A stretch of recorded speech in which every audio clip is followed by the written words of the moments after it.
இன்றைக்கி நம்மக்கிட்ட ஒரு கஸ்டமர் டெம்பர் கிளாஸ் ஒட்டித்தாங்க அப்படின்னு சொல்லி கொடுத்துருந்தாங்க. அவங்க இன்னொரு ப்ராப்ளமும் ஒன்று சொல்லியிருந்தாங்க.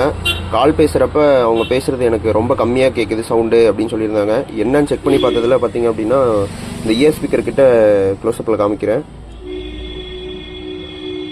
இந்த இயர் ஸ்பீக்கர் கிட்ட பார்த்தீங்க அப்படின்னா எல்லா டஸ்ட்டு போயிட்டு ஃபார்ம் ஆகிடுச்சு, ஃபுல்லாக ஃபார்ம் ஆகிடுச்சு.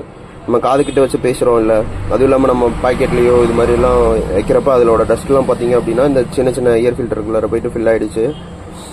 இதை க்ளீன் பண்ணுறது எப்படின்னு சொல்கிறேன். உங்கள்கிட்ட வீட்டில் ப்ரஷ் இருந்தது அப்படின்னா ப்ரஷ் யூஸ் பண்ணிக்கோங்க. ப்ரஷ்ஷை எடுத்துகிட்டு ஃபுல்லாக இதை க்ளீன் பண்ணிங்க அப்படின்னா க்ளீன் ஆகிடும். இல்லை உங்கள்கிட்ட ஐபி இருந்தது அப்படின்னா ஐபி ஜஸ்ட் இந்த ப்ரஷ்ஷில் ஸ்ப்ரே பண்ணிட்டு அதை க்ளீன் பண்ணலாம். க்ளீன் பண்ணதுக்கப்புறம் காமிக்கிறேன் எப்படி இருக்குன்னு பாருங்கள். கேட்ட மாதிரி இயர் ஸ்பீக்கரும் க்ளீன் பண்ணி ரெடி பண்ணி கொடுத்தாச்சு. டெம்பர் கிளாஸ் ஒட்டியாச்சு. இதே மாதிரி ரெகுலரான வீடியோஸை பார்க்க நம்ம சேனலை சப்ஸ்கிரைப் பண்ணாமல் இருந்தீங்க அப்படின்னா மறக்காமல் சப்ஸ்கிரைப் பண்ணிக்கோங்க. அப்போனா தான் நான் ரெகுலராக அப்லோட் பண்ணுற வீடியோஸ் உங்களுக்கு நோட்டிஃபிகேஷனாக வரும். தேங்க்யூ. அடுத்த வீடியோவில் பார்க்கலாம். பாய்.